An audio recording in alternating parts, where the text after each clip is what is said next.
À heure du matin le 31 octobre 1943, le sergent technique Arthur Beno était accroupi derrière les mitrailleuses, jumelles de calibre 50, dans la tourelle supérieure d'un B-24 Liberator au-dessus de Yonge, observant 29 chasseurs zéro japonais grimper vers sa formation à travers des nuages brisés à 12 000 pieds. 32 ans, 17 missions de combat au-dessus du territoire tenues par les Japonais, 7 victoires confirmées. Les Japonais avaient fait décoller 29 chasseurs Mitsubishi A6M0 de l'aérodrome de Guillam pour intercepter le raid matinal. L'escadron de Benko avait perdu 11 mitrailleurs au cours des 4 derniers mois. Le schéma était toujours le même. Les chasseurs japonais repéraient les traînées lumineuses de tirs traceurs jaillissant des bombardiers américains. Ils suivaient ces lignes lumineuses directement jusqu'aux positions de tir. La plupart des mitrailleurs ne survivaient jamais au premier passage. Chaque mitrailleur de B-24 de la 14e force aérienne chargeait ses bandes de munitions de la même manière. 4 balles ordinaires, un traceur. 4 balles ordinaires, un traceur. Les traceurs étaient censés aider les mitrailleurs à ajuster leur visée. Les projectiles au phosphore brillant montraient exactement où allaient les balles. Beno pensait que c'était la chose la plus stupide qu'il ait jamais entendue. Il avait grandi à Bisbee, Arizona, capitaine de l'équipe de football du lycée de Bisbee en 1928. Après l'obtention de son diplôme, il travailla comme électricien dans les mines de cuivre, mais sa véritable passion était le tir de compétition. Il passait ses week-ends au champ de tir. Il chargeait ses propres munitions, il étudiait la balistique, il s'entraînait jusqu'à ce que ses mains se crispent. En 1937, il se classa 6e au championnat national de tir. En 1940, il remporta le championnat de tir de l'État d'Arizona. Il était président du club de tir au fusil et au pistolet de Bisbee. Lorsqu'il s'engagea dans l'armée en 1941, il avait 30 ans. La plupart des recrues avaient à peine 20 ans. Le sergent recruteur regarda son âge, puis il regarda les scores de tir de Beno. Il l'envoya directement à l'école de tir aérien de Las Vegas Army Airfield au Nevada. Beno fut diplômé premier de sa promotion. Il fut affecté au 374e escadron de bombardement, 308e groupe de bombardement. Ils furent depuis le déployés en Chine au début de 1943. Il devint mitrailleur de tourelle supérieure sur un B-24D Liberator surnommé le Goon. La première fois que Beno inspecta ses munitions, il vit les projectiles traceurs chargés dans chaque bande. Il sut immédiatement ce qui allait se passer. Les pilotes de chasse japonais n'étaient pas stupides. Ils verraient les traînées lumineuses. Ils les suivraient en arrière. Ils tueraient le mitrailleur. Cette nuit-là, Beno s'assit dans la tente d'armement avec 500 cartouches de munitions de calibre 50 étalées sur une table en bois. Il retira soigneusement chaque projectile traceur. Il les remplaça par des munitions à balles ordinaires. Pas de phosphore, pas de lueur, pas de ligne brillante pointant directement vers sa position. Les autres mitrailleurs pensaient qu'il était fou. Les traceurs vous aidaient à voir où vous tiriez. Comment pouviez-vous toucher quoi que ce soit sans eux ? Beno leur dit qu'il tirait en compétition depuis 15 ans. Il n'avait pas besoin de balles lumineuses pour savoir où allaient ses projectiles. Il connaissait son arme. Il connaissait sa balistique. Il faisait confiance à son entraînement. Si vous voulez voir comment l'astuce du traceur de Beno s'est déroulée, veuillez appuyer sur ce bouton j'aime. Cela nous aide à partager plus d'histoires comme celle-ci. Et veuillez vous abonner si vous ne l'avez pas déjà fait. Retour à Beno. L'armurier l'avertit qu'il faisait une erreur. Le commandant de son escadron lui dit que les traceurs étaient réglementaires. Beno s'en moquait. Il vola sa première mission de combat avec des munitions à balles pures. Pas de traceurs, pas de lignes lumineuses dans le ciel. 31 octobre, Halloween. Les zéros grimpèrent rapidement. Beno fit tourner sa tourelle et il vérifia son alimentation en munitions. 500 cartouches, pas un seul traceur dans la bande. Le zéro de tête était à 3000 pieds en dessous et se rapprochait. Dans les 4 minutes suivantes, tout ce que Beno croyait sur le tir aérien sauverait soit sa vie, soit prouverait que son commandant d'escadron avait raison.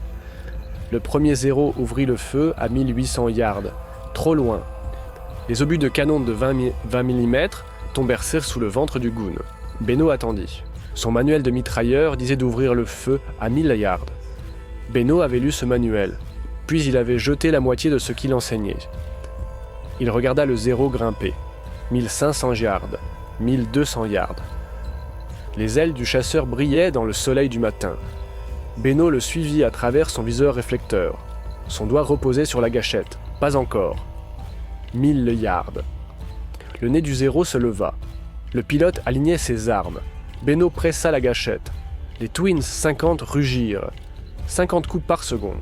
Pas de traceur, pas de traînée lumineuse, juste la mort invisible traversant l'air à 2900 pieds par seconde. La verrière du 0 se brisa. Le chasseur roula à gauche et tomba, traînant de la fumée. Beno suivait déjà le deuxième 0. Il tira une rafale de 3 secondes. Le moteur du 0 explosa. 2 abattus en 40 secondes. Les pilotes japonais n'avaient aucune idée d'où venait le tir. Ils voyaient des bombardiers américains. Ils voyaient des éclairs de bouche, mais ils ne voyaient pas de flux de traceurs, pas de lignes brillantes leur montrant exactement quelle tourelle tirer. Ils se dispersèrent. Beno fit pivoter sa tourelle vers la droite. Un 0 effectuait une attaque de travers sur le B-24 volant à côté de l'aile du Goon. Le pilote japonais était concentré sur cet autre bombardier. Il ne vit jamais les armes de Beno se tourner vers lui. Benko tira, l'aile du 0 se déchira. 3 victoires. D'autres mitrailleurs dans la formation tirèrent. Leurs projectiles traceurs dessinaient des lignes orange vifs à travers le ciel. Les pilotes japonais suivaient ces traceurs jusqu'à leur source. Ils concentraient leurs tirs sur les positions de tir qu'ils pouvaient voir. 2 B-24 tombèrent hors de la formation. 16 mitrailleurs américains moururent dans les 90 secondes suivantes, mais aucun pilote japonais ne pouvait voir le tir de Beno. Ces balles arrivaient sans avertissement. Pas de publicité lumineuse de sa position. Il était invisible. Il était la mort de nulle part. Un 0 plongea sous le Goon et remonta brusquement pour une attaque du ventre. Beno fit pivoter sa tourelle et tira directement vers le bas. La rafale remonta le fuselage du 0 et dans le cockpit. 4 victoires. Le combat aérien dura 8 minutes. Beno tira 640 cartouches. Ses canons brillaient un temps rouge à cause de la chaleur. 5-0 brûlaient dans les rizières en dessous de Hyong. 2 autres spiralèrent dans le golfe, traînant feu et fumée. Lorsque le Goon atterrit à l'aérodrome de Chiangkong en Chine, 3 heures plus tard, le commandant d'escadron de Beno attendait. Il avait compté les images de la caméra d'armes. 7 victoires confirmées. 7 chasseurs japonais détruits par un seul mitrailleur en une mission. C'était le score de mission unique le plus élevé pour tout mitrailleur de bombardier de la 14e force aérienne. Les autres mitrailleurs voulaient d'abord savoir comment il avait fait. Beno leur montra ses bandes de munitions. Balles pures, pas de traceurs. Ils comprirent enfin. Les Japonais ne pouvaient pas tuer ce qu'ils ne pouvaient pas voir. En une semaine, la moitié des mitrailleurs du 308e groupe de bombardement avaient retiré leurs traceurs. En 2 semaines, c'était les 3/4. La modification se répandit à d'autres escadrons, d'autres groupes de bombardement. Beno avait lancé quelque chose, mais retirer les traceurs n'était qu'une partie de ce qui rendait Beno différent. Ses scores de tir n'étaient pas de la chance. Ils étaient le résultat de 15 ans de tir de compétition. Il savait exactement où allaient ses projectiles sans avoir besoin de balles lumineuses pour le lui montrer. La plupart des mitrailleurs ne pouvaient pas faire cela. Le nombre de victoires de Beno augmenta. 8 confirmés, 10 confirmés, 12 confirmés à la mi-novembre. Il approchait les records détenus par les pilotes de chasse. Les as des chasseurs recevaient des médailles en publicité et rentraient chez eux en héros. Les mitrailleurs de bombardiers continuaient simplement à voler des missions jusqu'à ce qu'ils meurent, ou terminent leur tour. 14 novembre 1943, 2 semaines après Hyong, Beno grimpa dans sa tourelle pour une mission à Hong Kong. Son total de victoires confirmées s'élevait à 7. Son bombardier transportait des bombes de 2000 livres et 6 incendiaires de 500 livres. La cible était le port de Hong Kong. Et attendant au-dessus du port se trouvaient plus de 0 japonais que Bo n'en avait jamais vu en un seul endroit. Le briefing avait été court. 14 B-24 Liberator du 308e groupe de bombardement frappèrent la navigation japonaise dans le port de Hong Kong. Le renseignement estimait une opposition légère de chasseurs, peut-être une douzaine de 0 basés à l'aérodrome de Kiteak. Les bombardiers approcheraient du nord à 16 000 pieds, largeraient leurs munitions, ferait demi-tour pour rentrer. Le renseignement avait tort. Le Goon décolla de Chiang Kong à 5h30 le 14 novembre. Le pilote, capitaine Samuel Skousin, maintint la formation alors que l'escadron montait en altitude. Beno testa ses armes au-dessus des montagnes du sud de la Chine. Les 250 fonctionnaient parfaitement. Il avait chargé des bandes de munitions fraîches la veille. 1000 cartouches, 0 traceur. Le vol vers Hong Kong prit 2 heures et 40 minutes. La formation traversa la côte chinoise à 14 000 pieds et commença leur montée à l'altitude de bombardement. La mer de Chine méridionale s'étendait grise et vide en dessous d'eux. À 8h10, les bombardiers repérèrent l'île de Hong Kong à travers des nuages brisés. À 8h12, les premiers zéros apparurent. Les commandants japonais à Kiteak attendaient de le raid. Ils avaient fait décoller tous les chasseurs disponibles. 34 Mitsubishi à 6 M0 montèrent à la rencontre des bombardiers américains. 34. Beno les compta à travers son viseur d'armes. Plus de chasseurs qu'il n'avait de munitions. Plus de chasseurs que tout son escadron ne pouvait gérer. Cela allait être mauvais. Les zéros attaquèrent par paires coordonnées. Ils avaient appris des rencontres précédentes avec les bombardiers américains. Ils ne faisaient plus de passages uniques. Ils essaimaient. 2 chasseurs attaquaient de face tandis que 2 autres venaient du travers et 2 autres d'en dessous. Champ de tir qui se chevauche, positions défensives écrasantes. Le zéro de tête arriva haut et rapide. Beno le suivit et tira une rafale de 4 secondes. Le moteur du zéro se désintégra. Le chasseur se retourna et tomba. Un abattu. 2 autres zéros attaquèrent depuis la droite. Bo fit pivoter sa tourelle et attrapa le leader avec une rafale concentrée au cockpit. Le second zéro rompit. 2 abattus. Un zéro effectua un passage frontal sur le Goon. Beno ne pouvait pas diriger sa tourelle supérieure sur une cible directement devant. Il regarda les traceurs du mitrailleur de nez couler vers le chasseur. Les armes du zéro clignotèrent. Des obus de 25 mm percèrent la section de nez du Goon. Le bombardier, premier lieutenant Malcolm Sanders, reçut un coup direct. Il mourut instantanément. 3 zéros attaquèrent au dessous. Benko fit pivoter sa tourelle vers le bas et tira sur le leader. La rafale toucha la racine de l'aile du zéro. L'aile se plia et le chasseur bascula, 3 abattus. La formation se brisait. Les B-24 se dispersèrent sur 10 miles de ciel. Certains firent demi-tour vers la Chine, d'autres continuèrent vers la cible. Les chasseurs japonais les poursuivirent tous. Beno tirait constamment. Rafales courtes contrôlées, 4 secondes.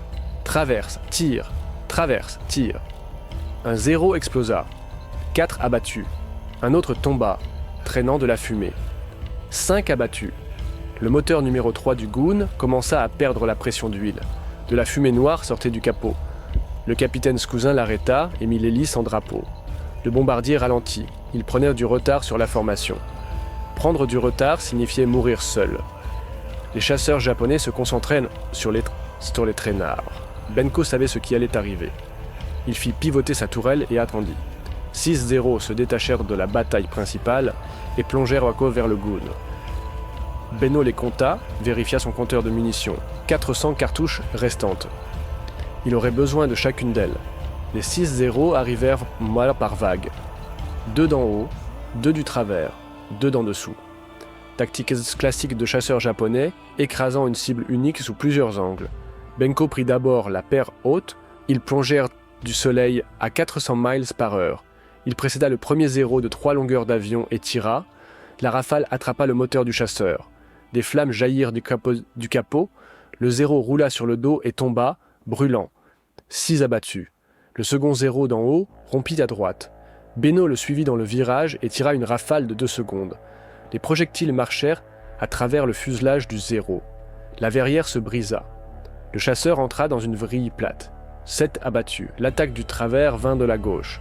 2 zéros en formation serrée. Ils ouvrirent le feu à 1200 yards. Leurs obus de 20 mm déchirèrent l'aile gauche du Goon.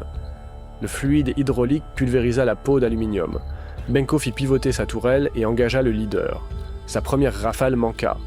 Il corrigea et tira à nouveau. L'aile du zéro explosa. 8 abattus. Le second zéro du travers continua sa course d'attaque. Ses armes clignotèrent. Des obus percèrent la section de queue du Goon. Le gouvernail se déchiqueta. Le capitaine Scouzin lutta pour maintenir le bombardier de niveau. Beno tira sur le 0 attaquant. Une rafale de 3 secondes. Là où les projectiles touchèrent le réservoir de carburant du chasseur, le 0 se désintégra dans une boule de feu orange, 9 abattus. Les 2 0 attaquants d'en dessous remontèrent brusquement. L'un se positionna directement sous le Goon, où la tourelle supérieure de Beno ne pouvait pas l'atteindre. L'autre grimpa pour un autre passage. Beno fit pivoter sa tourelle pour suivre le 0 qui grimpait. Son compteur de munitions indiquait 140 cartouches. Il pressa la gâchette. Rien ne se passa. Les armes s'étaient enrayées. Il dégagea l'enrayage en 8 secondes, tira les poignées de charge, rechargea les 2 armes. Le 0 était à 500 yards et se rapprochait. Beno tira. La rafale déchiqueta la section de queue du 0. Le chasseur sortit du contrôle en vrille. 10 avions endommagés ou détruits en 12 minutes. Mais le Goon mourait. Moteur numéro 3 mort, moteur numéro 4 en surchauffe, hydraulique défaillant. Gouvernail endommagé. Le bombardier perdait de l'altitude à 300 pieds par minute. Le capitaine Scouzin appela l'équipage sur l'interphone. Ils étaient à 40 miles de la côte chinoise. Il ne savait pas si le bombardier y arriverait. Il ordonna à tout le monde de se préparer à sauter. Binko regarda vers le bas, la mer de Chine méridionale. Des bateaux de patrouille japonais se déplaçaient entre les îles. L'eau était froide. Novembre.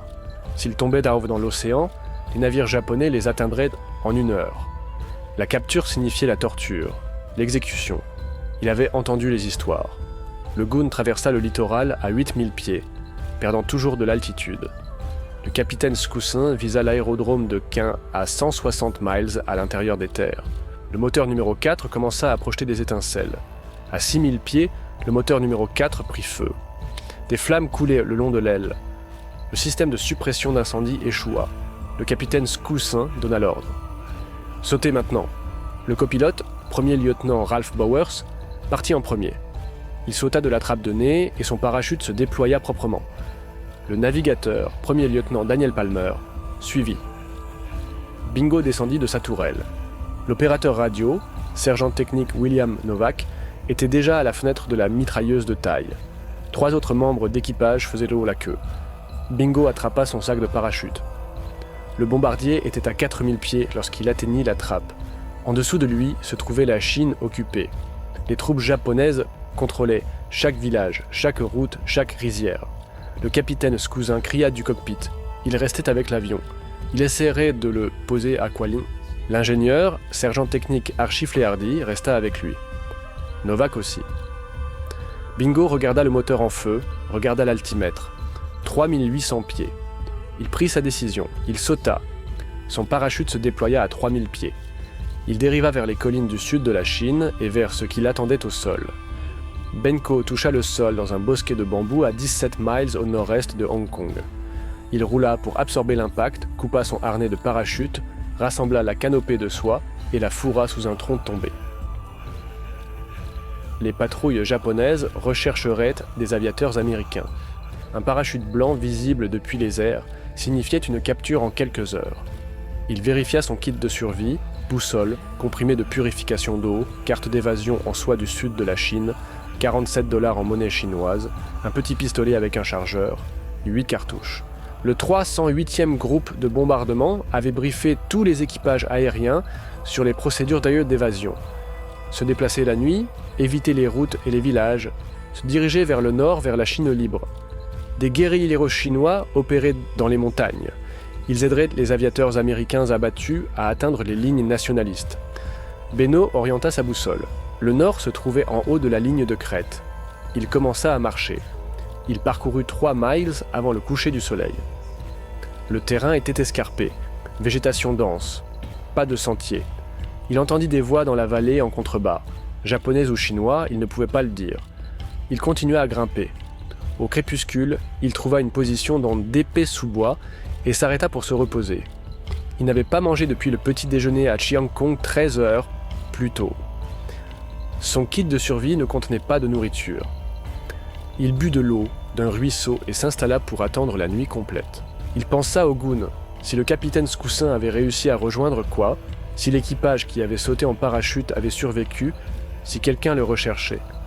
Il ne savait pas que 5 des 7 membres d'équipage qui avaient sauté étaient déjà en sécurité. Le copilote Bowers avait atterri près d'un village chinois. Les villageois l'avaient caché pendant 2 jours. Puis les gorilles l'avaient escorté jusqu'aux lignes nationalistes. Le navigateur Palmer s'en était sorti, tout comme le mitrailleur de taille sergent d'état-major Casper Terry Hale, tout comme le mitrailleur de queue sergent technique Robert Kirk, tout comme l'observateur capitaine James Edney. Il ne savait pas que le capitaine Scoussin avait accompli un miracle. Malgré le moteur mort et les dégâts causés par le feu et les commandes déchiquetées, Scoussin avait ramené le Goon sur la piste de Quah. Le train d'atterrissage s'était effondré au toucher des roues. Le bombardier avait dérapé sur 1500 pieds et s'était arrêté à 50 yards d'un retranchement. Scoussin, Flay Hardy et Novak s'en étaient pas sortis sans blessure. Le Goon ne volerait plus jamais en combat, mais l'équipage avait survécu. Il ne savait pas que le bombardier Sanders était le seul homme mort dans l'avion ou que lui et Sanders étaient les 2 seules victimes de la mission. Ce que Binko savait, c'est qu'il était seul en Chine, occupé avec un pistolet et 8 balles. À minuit, il reprit sa marche. Il suivit la ligne de crête vers le nord. La lune donnait assez de lumière pour naviguer. Il avançait lentement, prudemment. Chaque bruit le figeait. Chaque ombre pouvait être une patrouille japonaise. À l'aube, il avait parcouru 7 miles supplémentaires. Il trouva une position dissimulée sur une colline et essaya de dormir. L'épuisement le frappa durement. Il était éveillé depuis 26 heures, avait effectué une mission de combat, avait sauté d'un bombardier estropié, avait marché 10 milles en territoire ennemi. Il dormit pendant 3 heures, puis des voix le réveillèrent. Proche, peut-être 50 yards en contrebas, il regarda à travers les buissons, 6 hommes en uniforme remontant le sentier. Infanterie japonaise, ils fouillaient la colline méthodiquement. L'un d'eux portait un parachute, soit boue blanche, pas le sien, quelqu'un d'autre de l'équipage. Beno se plaqua à plat ventre contre le sol. La patrouille bypassa à 30 pieds. Il ne le virait pas, mais il se dirigeait dans la direction qu'il devait prendre, vers le nord, entre lui et la Chine libre. Il attendit 2 heures. Puis il essaya de contourner la position de la patrouille. Il fit un demi-mile avant d'entendre des chiens aboyer. Les troupes japonaises utilisaient des chiens pour traquer les aviateurs abattus. Les aboiements se rapprochaient. Binko se mit à courir. Les chiens trouvèrent son odeur. Les aboiements devinrent frénétiques. Des voix crièrent derrière lui. Il courut plus vite, il parcourut 200 yards avant que le sentier ne se termine à une falaise. 20 pieds jusqu'à une rivière. Aucun autre chemin possible. Les chiens étaient à 100 yards et se rapprochaient. Beno regarda l'eau, regarda son pistolet, fit son choix. Il sauta. La rivière était peu profonde, 4 pieds de profondeur. Beno heurta l'eau violemment. Le courant l'entraîna en aval. Il fit surface et nagea vers la rive opposée. Les chiens atteignirent le bord de la falaise au-dessus de lui. Leurs aboiements résonnèrent contre les rochers. Des soldats japonais apparurent à la falaise. Ils tirèrent. Des balles de fusil claquèrent l'eau autour de lui. Beno plongea sous l'eau et donna des coups de pied vigoureux. Le courant l'emporta dans un virage. Il remonta pour respirer et continua à nager. Il atteignit la rive opposée et en sortit. Ses vêtements étaient trempés. Son pistolet était parti. Perdu dans la rivière, il courut dans la forêt et continua à avancer. La poursuite continua pendant 3 heures. Les patrouilles japonaises s'étaient répandues dans toute la vallée. Ils savaient qu'un aviateur américain se trouvait dans la zone. Ils avaient trouvé des parachutes. Ils avaient des chiens de pistage. Ils avaient une communication radio entre les unités de patrouille. Beno avait des vêtements mouillés et pas d'armes. Il essaya de faire un cercle vers le nord, où les troupes japonaises bloquèrent cette route. Il essaya de se déplacer vers l'ouest. Plus de troupes. Les patrouilles resteraient enfilées autour de lui. Tactique standard d'infanterie japonaise pour traquer le personnel ennemi. En milieu d'après-midi le 15 novembre, Beno était épuisé. Il n'avait pas mangé depuis 32 heures. Il avait marché et couru près de 20 miles à travers un terrain montagneux. Il n'avait pas d'eau, pas de nourriture, pas d'armes, et il était encerclé. À 16 heures, une patrouille japonaise le trouva caché dans un ravin à 3 miles de l'endroit où il avait atterri. Il n'avait aucun moyen de se battre, aucun moyen de s'échapper. Il se rendit. Les soldats japonais lui lièrent sabre les mains et le conduisirent à un poste de commandement avancé. Ils le fouillèrent, trouvèrent ses plaques d'identification. Sergent technique Arthur J. Beno, numéro de série 6917-171, 374e escadron de bombardement, 308e groupe de bombardement. Les officiers du renseignement japonais connaissaient le 308e groupe de bombardement. Ils connaissaient le raid du 14 novembre sur Hong Kong. Ils savaient que des bombardiers américains avaient attaqué le port. Ils voulaient des informations.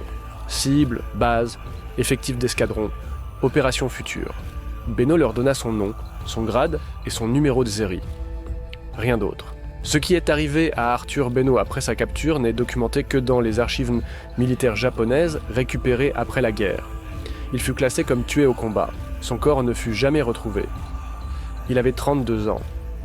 Le bombardier Malcolm Sanders, qui mourut lorsque son appareil fut touché au-dessus de Hong Kong, fut la seule autre victime de la dernière mission du Gun.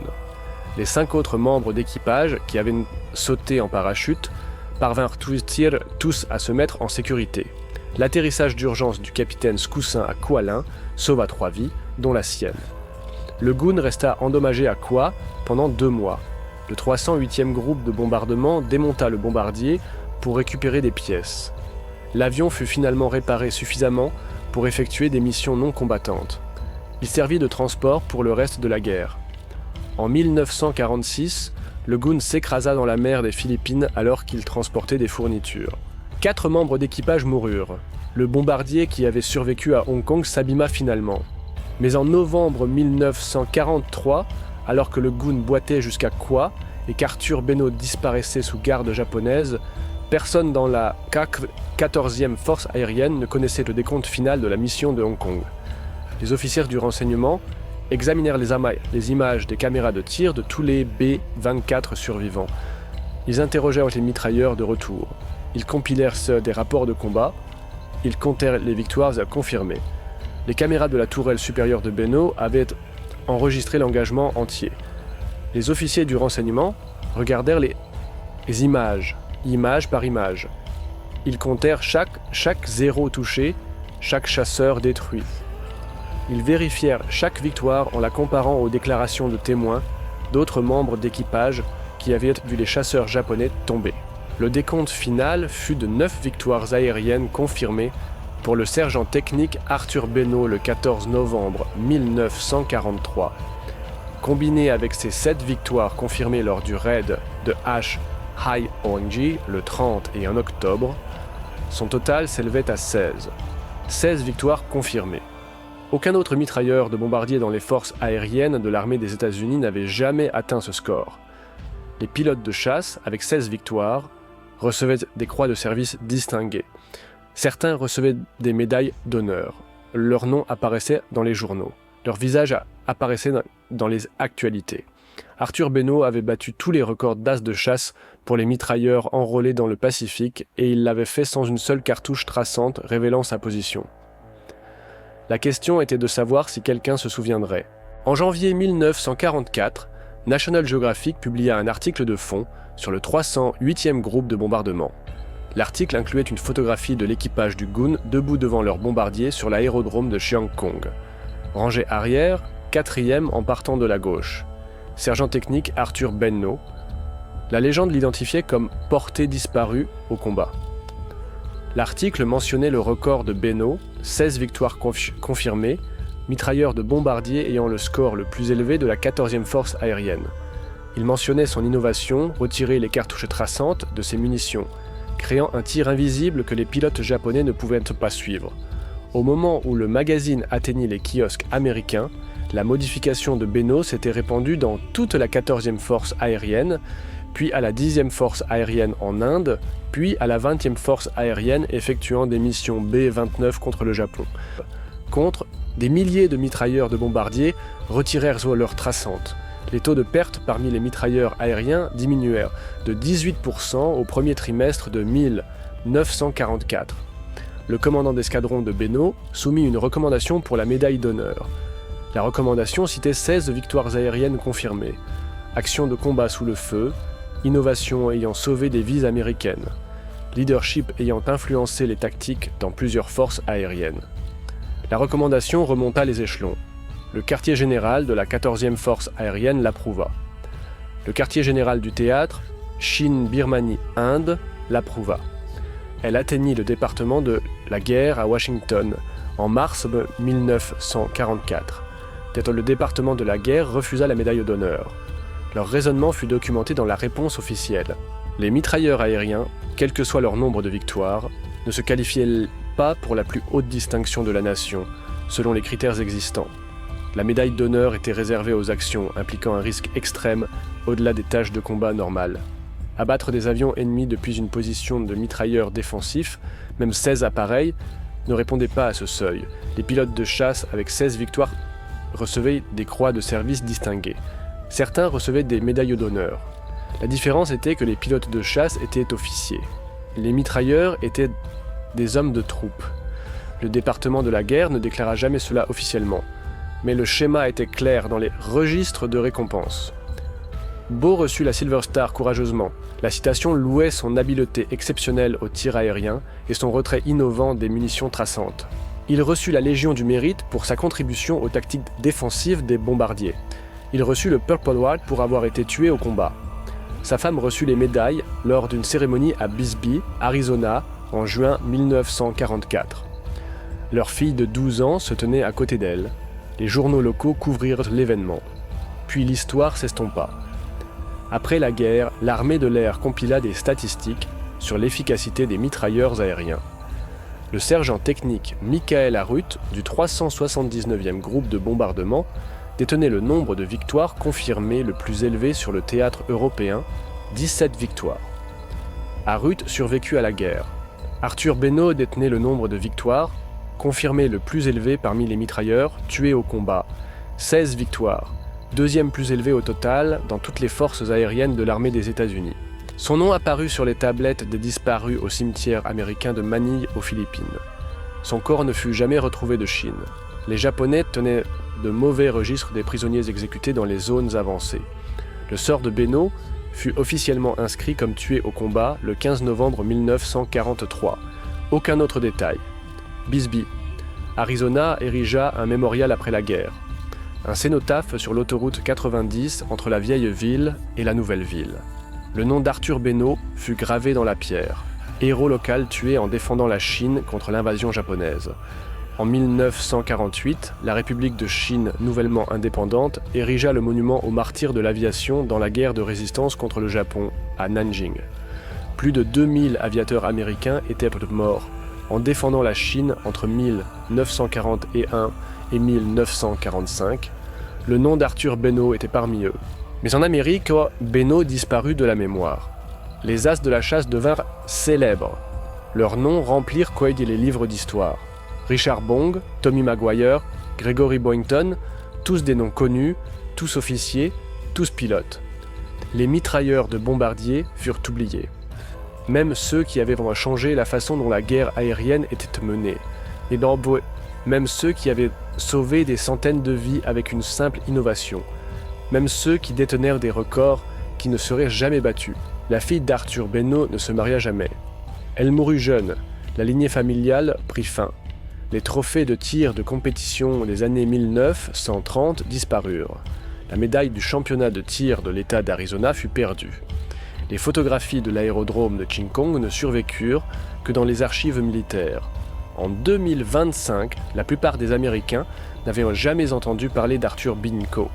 La plupart des historiens militaires se concentraient sur les pilotes de chasse et les commandants de bombardiers. Les mitrailleurs enrôlés recevaient des notes de bas de page, mais l'innovation survécut. Les aéronefs militaires modernes évitent toujours d'utiliser des munitions traçantes dans les situations où révéler les positions des canons crée un désavantage tactique. Le principe que Binko prouva en 1943 reste valable. Le tir invisible est plus efficace que le tir qui annonce sa source. Le refus d'un homme de suivre la procédure standard. La confiance d'un homme en sa propre formation. La stupide astuce de munitions d'un homme. 16 victoires confirmées et un héritage qui survécut à son nom oublié. La dernière photographie d'Arthur Beno le montre debout à côté du Goon sur l'aérodrome de Chiang Kong, fin octobre 1000. 943, 2 semaines avant Hong Kong. Il a 32 ans. Ses bras sont croisés. Son expression est calme. Il ressemble exactement à ce qu'il était. Un homme qui connaissait son métier mieux que quiconque dans le ciel. La photographie fut prise pour National Geographic. Le magazine voulait documenter les équipages de bombardiers américains en Chine. Il voulait des images héroïques, des hommes debout à côté de leurs avions, des hommes qui gagnaient la guerre dans le Pacifique. Beno n'essayait pas d'être héroïque, il essayait de survivre. Et il comprenait quelque chose que la plupart des mitrailleurs n'apprirent jamais. La survie en combat aérien n'était pas une question de courage, c'était une question de mathématiques, de balistique, de probabilité, d'élimination des variables qui vous tuaient. Les cartouches traçantes étaient une variable. Elles montraient aux chasseurs ennemis exactement où vous étiez. Elles transformaient le tir défensif en un phare qui disait « Venez me tuer ». Beno élimina cette variable. Le reste était de l'entraînement. 15 ans de tir de compétition, des milliers d'heures dans les champs de tir, chargeant ses propres munitions, comprenant la trajectoire, le vent, le temps d'avance, la chute des balles. Tout cela se transféra directement au tir aérien. Alors que d'autres mitrailleurs comptaient sur les traçantes lumineuses pour leur montrer où allait leur cartouche, Beno le savait déjà. Cette connaissance le maintint en vie pendant 17 missions. Elle lui donna 16 victoires confirmées. Elle changea la façon dont toutes les forces aériennes de l'armée des États-Unis pensaient au tir défensif, et elle mourut avec lui en Chine, occupée à l'âge de 32 ans. Le 308e groupe de bombardement effectua des missions pendant encore 20 mois après la disparition de Beno. Ils bombardèrent la navigation japonaise. Ils bombardèrent les chemins de fer. Ils bombardèrent les dépôts d'approvisionnement. Les mitrailleurs continuèrent à retirer leurs traçantes. Les taux de perte restèrent inférieurs à ce qu'ils avaient été avant Halloween, 1943. Personne ne parlait beaucoup de pourquoi ils retiraient les traçantes. La modification était devenue une procédure standard. Les nouveaux mitrailleurs arrivant des États furent enseignés à retirer les traçantes de leur bande avant leur première mission. C'était simplement la façon dont les choses se faisaient. L'origine de cette pratique s'estompait dans les légendes de l'escadron.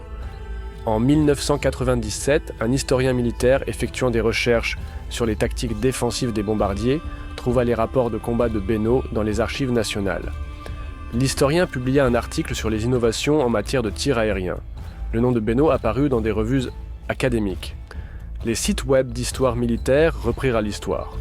Quelques chercheurs commencèrent à documenter son dossier. En 2006, l'Air Force publia une rétrospective sur les artilleurs aériens enrôlés. L'auteur Beno fut mis en vedette.